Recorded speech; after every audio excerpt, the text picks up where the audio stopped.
My question goes to all the team. Since a lot of films have been released in the election fever is around, your film also targets, as you said, Sabse Bada Mafia is Bharat Sarkar. So is there some strategy behind releasing the film during this area? Because maybe you are targeting, or maybe it's a promotional strategy for the film to release in this period. Well, actually speaking, there's a whole lot of other stuff that goes before releasing before figuring out what date is a good date to release the film. Initially, we were supposed to release the film on the 1st of May, which is the World Labour Day. For us, that was the more crucial time. But technically, we felt we may not be ready to reach on the 1st of May. So we moved it by a week. Now, 1st of May is a Thursday. So ideally, we wouldn't wanted to do that. And this is a film which we are talking constantly about the struggles of what the labourers are having or facing and the kinds of problems that they have, the way they fight back legally and illegally to try and gain some sanity. Since we were not going to be ready by the 1st of May and we thought we might be have a little problem, we then decided to come to the closest date possible to the 1st of May, which is the Labour Day, and that's the 9th of May. आसू एक सवाल है यहाँ से आसू ये जो film है ये कहानी अपराध की है या अधिकार की लड़ाई की फिल्म है ये क्योंकि सारे फ्रंट खुले हुए हैं यहाँ माफिया भारत सरकार भी है माफिया भी है वहाँ सूरजदेव सिंह जिसने नाम अपने चेंज कर दिया वहाँ बाकी ब्यूरोक्रेसी भी है वहाँ सब कुछ है वहाँ और उसमें अधिकार की लड़ाई लड़ रहा है माओवादी भी आते हैं वहाँ के आदिवासी भी आते हैं वहाँ ये कहानी किस चीज़ की अधिकार की लड़ाई है इसमें या माफियाओं के संघर्ष की कहानी है मैं बताऊं जब इन्होंने सबसे पहले सवाल पूछा तो उसको मैंने टच किया था कि ये बहुत लेयर्ड कहानी है इसमें बहुत सारे लेयर्स को हम टच करते हुए जा रहे हैं इसलिए थोड़ा कॉम्प्लिकेटेड फिल्म है कहने के लिए भी हम लोग लेबरर्स के अधिकार के बारे में बात कर रहे हैं हम ब्यूरोक्रेसी के अधिकार के बारे में बात कर रहे हैं जो हमारे लिए लड़ रहे हैं हम माफिया की कहानी भी बता रहे हैं कि वो किस तरीके से ये सारी चीजें कंट्रोल करने की कोशिश कर रहे हैं अपना वर्चस्व बरकरार रखने के लिए जो भी कर रहे हैं इसके अलावा फिल्म के अंदर एक पर्सनल ह्यूमन ड्रामा भी चलता है ह्यूमन रिलेशनशिप भी चलती है जो आप और मैं मतलब वाकिफ रखते हैं उसके साथ में तो कुछ हद तक डॉक्यूमेंटेशन है कुछ चीजों का बट ज्यादातर वहां की चीजों की throws light on a lot of stuff over there lot of things that are happening over there तो यस आप जो बोल रहे हैं जो दो तीन चीजें आपने कही हैं वो दोनों तीनों हैं मतलब जैसे मैंने अभी कहा कि लीगली और इलीगली वहां के लेबरर्स जिस किस्म से लड़ाई करते हैं अपने आप के लिए तो लीगल तरीका तो ये हुआ कि यूनियन बना करके लड़ाई करो इलीगल तरीका ये हुआ कि जो भारत सरकार कहता है इलीगल है भी कि माओवादी बनो माओवादी बनकर जो जिनको लगता है कि हमको आसानी से हमारी चीजें नहीं मिलती हैं वो फिर गन उठा लेते हैं गन उठा करके फिर वायलेंस के थ्रू वो सब चीजें बोलना चाहते हैं तो वो सारी चीजों को करेक्टली बैलेंस करते हुए राइटर्स ने इसको प्रेजेंट करने की कोशिश की है Sunil sir, you said that our country needs to be governed by a single party instead of an alliance. But how do you think that will solve the problem of corruption? Because ministers of a single party can be equally corrupt as well. Yeah, they can be. But rather than having, 10 fathers to one family, the head of the family always... It's possible that they can take the decisions that make a difference rather than having each one fighting. Because generally, even when you see, even if it's a state and the center, it makes a big difference. From where I come from, you say take Karnataka for example. Progress, I believe, in Karnataka has not been the same as compared to the rest of the country. Is basically whichever government is in the center, the state has the parallel. If there's BJP in the center, then there was Congress here. And now tomorrow if there's BJP in the center, there's Congress in the state. So there's always an issue because disbursement of funds, development, growth does get affected. Right. You said that we need a change. Do you think Modi can be the change? Modi could be the change.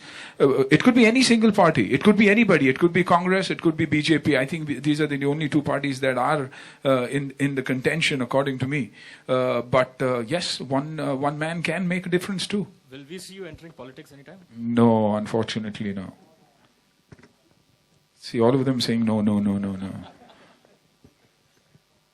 Zakir Makrana magazine से real location पे आपको shoot करते वक्त mafia की तरफ से कोई या आपको ऐसा कोई डर लग रहा था उस शूट के वक्त डर तो रोज लग रहा था मतलब ऐसी जगह पे जाके शूट करें जहां पे इंडस्ट्री नहीं है जहां पर बट एक बात है मैं बताऊं आपको मैंने ऐसा सुना है कि रोज ब्यूरोक्रेसी की बात करते हैं गवर्नमेंट मशीनरी की बात करते हैं 100% सपोर्ट था 100%।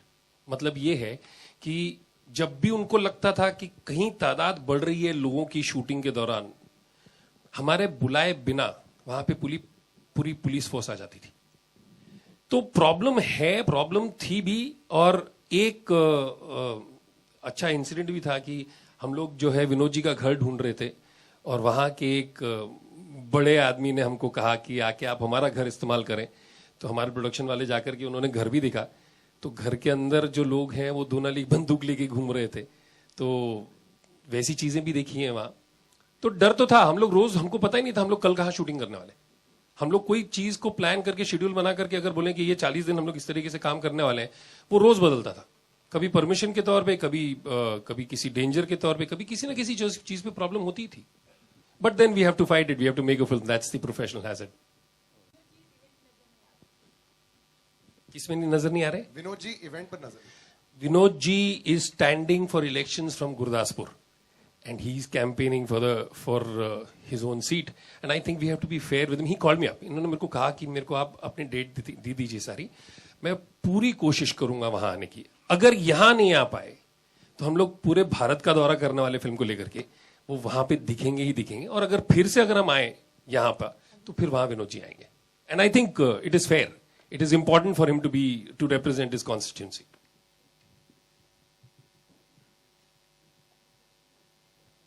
Is the mic traveling? So we are done.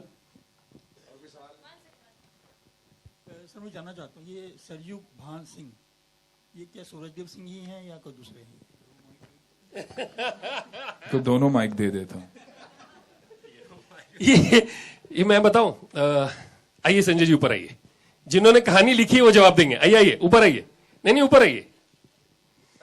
सिर्फ हम क्यों लटके? ये हाँ, ये जिन्होंने कहानी लिखी है। विशाल यहां है? विशाल नहीं है। आप जवाब दें। नहीं, आप फिल्म देखेंगे तो आप नतीजा निकालने को स्वतंत्र हैं। बट कैरेक्टर है एक, उसका नाम रखा है हमने, और काल्पनिक चरित्र है। बट लेकिन आपने तो मुझसे नरेशन के दौरान कुछ और कहा था। नहीं, हमने यही कहा था, हमने कहा था कि काल्पनिक चरित्र, हमने ये नहीं कहा था कि उनकी जिंदगी पर फिल्म है। ठीक है। बट आप फिल्म देखिए, सारे सवाल मिलेंगे आपको, उसके जवाब मिलेंगे। नहीं, जब कोयला माफिया की बात होती है सूरजदेव सिंह का ही नाम आता है। किसके किस सर हाँ कर दीजिए ना, हाँ कर दीजिए ना फाइनली। नहीं बिल्कुल, जो हाँ नहीं कर सकता क्योंकि उनकी जिंदगी में फिल्म नहीं है। बट आप देखेंगे तो आपको जवाब मिलेंगे। 9 तारीख को सारी कहानी और सारी असलियत जो बाहर निकल आएगी। If you done with question, are we done with questions? अच्छा, या मुझे पूछना था आपसे कि मतलब आप गुंडे भी आपने ही लिखी थी और ये भी आप ये फिल्म भी आपने ही लिखी, तो कोई कोयला से आपके कोई फिक्सेशन है क्या? नहीं, ये इत्तेफाक है कि गुंडे भी मैंने लिखी और वो भी उसमें एक वॉलपेपर कोल माइंस का था। और बट ये फिल्म हमने पहले लिखी थी, गुंडे से मैंने पहले लिखी थी, तो ये नहीं कह सकते। बट ये इत्तेफाक है। बट वो कहानी अलग थी, वो फिल्म अलग थी, वो लव स्टोरी थी और उसके तमाम अपनी वो थी। बट ये एकदम अलग कहानी है और मुझे लगता है कि दोनों में कोई तुलना नहीं कर सकते। आंसू जी, आफ्टर दीवानापन विनोद जी आपके साथ फिर से काम करेंगे ना? बहुत पहले दीवानापन के साथ काम किया था, अभी कोयलांचल। तो किस तरह का एक्सपीरियंस होता है जब सीनियर एक्टर के साथ काम करते हैं आप? मेरे लिए तो अन्ना भी सीनियर है, मेरे लिए विनोद जी भी सीनियर है। मैंने काफी सीनियर लोगों के साथ काम कर लिया है। अभी मुझे लगता है ना, कहीं जाकर के एक दूसरे के ऊपर कॉन्फिडेंस आ जाता है काम करने का, एक दूसरे के ऊपर ट्रस्ट आ जाता है काम करने का। लेकिन उसके बावजूद सबसे अच्छी बात यह है कि आज विनोद जी ने, उनको इतना साल हो गए काम करते, उन्होंने इस फिल्म को as a newcomer approach किया। वो जो पैशन है वो देख करके सीखने में बहुत बड़ा हाथ हुआ। बिकॉज क्या है कि आमतौर पर लोगों को लगता है इतना काम कर लिया, सब कर लिया, सब देख लिया, क्या फर्क पड़ता है, एक और कैरेक्टर, एक और किरदार। But the way he used to work on his character, on his look, on his lines, on his performance.